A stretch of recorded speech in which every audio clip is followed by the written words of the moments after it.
সবকিছুতেই তো ছেলে খেলা। আমি বারবার বারণ করেছি, বাড়াবাড়ি করিস না, বাড়াবাড়ি করিস না।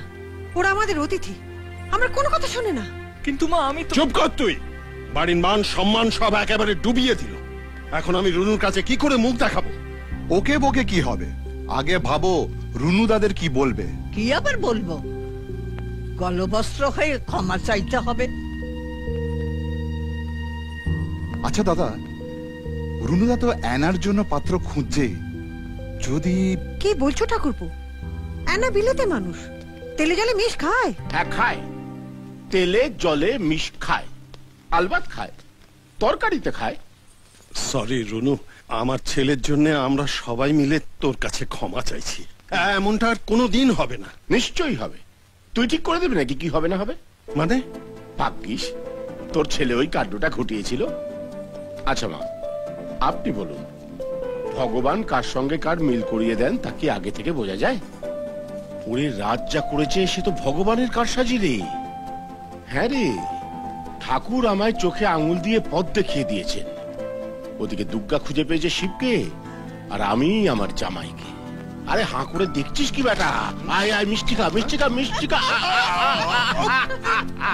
আয়, এবার আমরা দুজনে গলা মিলিয়ে গান করি। মোরা দুজনায় হলাম বেআই।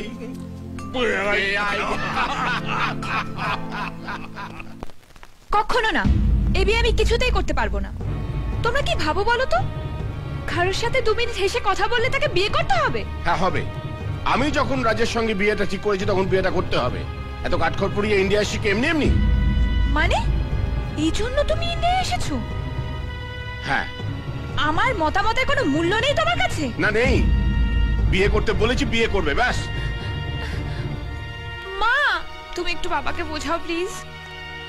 না করিস না, সব ভগবানের ইচ্ছে। না হলে হঠাৎ রাজ তোকে সিঁদুর পরিয়ে দেবে কেন বল? মা তুমিও যাও, আর সময় নষ্ট না করে বিয়ের জন্য তৈরি হও। পরশু তোমার আশীর্বাদ।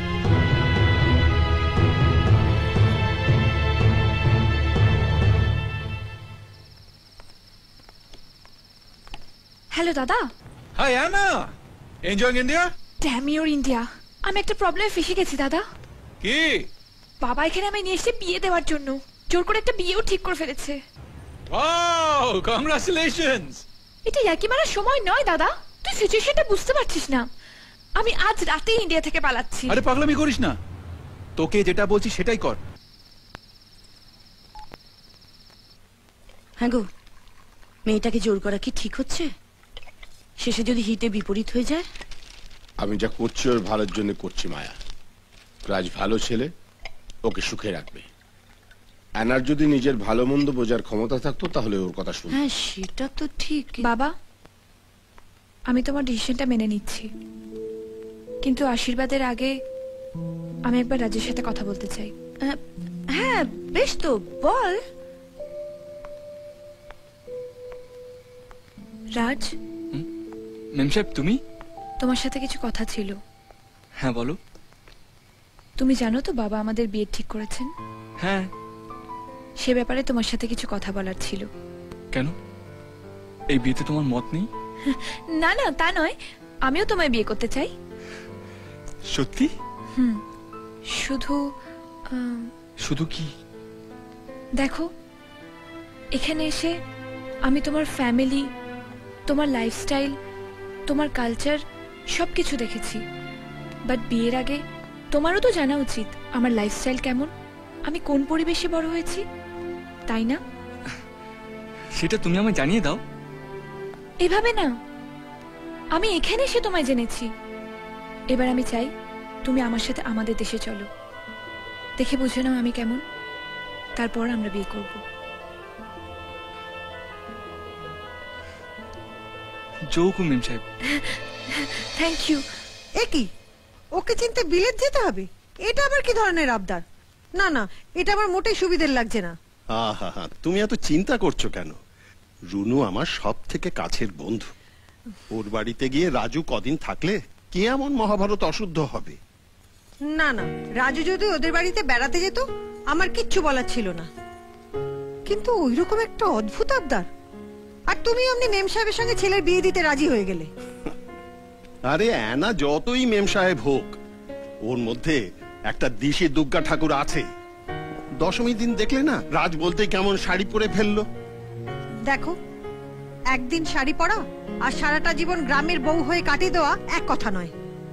ওই রকম একটা দেমাকি মেম সাহেবের সঙ্গে আমাদের রাজু সারাটা জীবন কাটাবে কি করে বলতে পারো? আমার উপর ভরসা রাখো মা, তোমার যেমন বৌমা পছন্দ আমি অ্যানাকে ঠিক তেমনটি বানিয়ে তোমার সামনে নিয়ে আসবো। আর ওই দেমাগি মেম সাহেবকে আমি একদিন এই ঘরের বউ করে তুলবই, কথা দিলাম।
Welcome welcome back.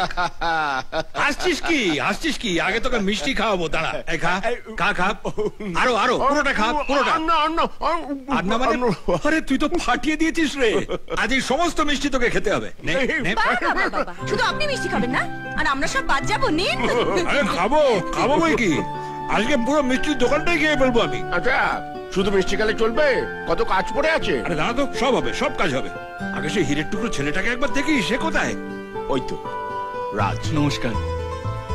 আরে বাহ, এ তো একেবারে রাজপুত্র।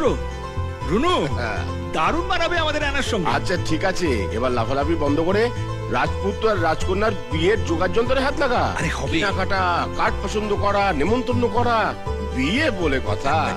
কার বিয়ে? কার আবার? তোর? আমার? You must be joking. আমি তো বিয়ে করব না।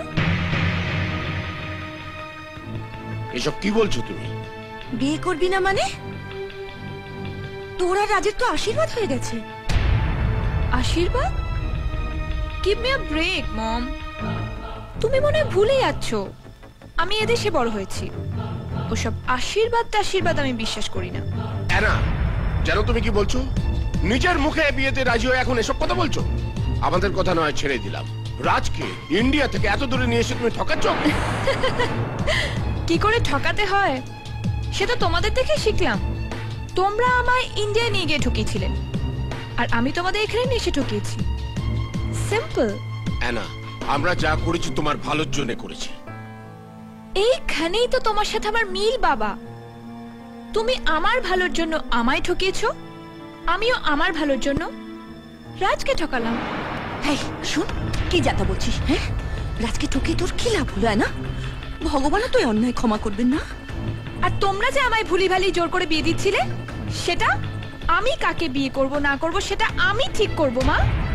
তোমরা যাকে ভালোবাসো তাকে নয়, আমি এমন কাউকে বিয়ে করব যাকে আমি ভালোবাসি। অ্যানা, আমাদের সামনে দাঁড়িয়ে তোমার ভালোবাসার কথা বলতে লজ্জা করছে না? না বাবা, করছে না, কারণ আমার বিয়ের সিদ্ধান্তটা অ্যাবসলিউটলি আমার। আকের তালে কোমর দোলে খুশিতে নাচে মন, আজ বাজা কাশর জমা আসর থাকবে মা আর কতক্ষণ।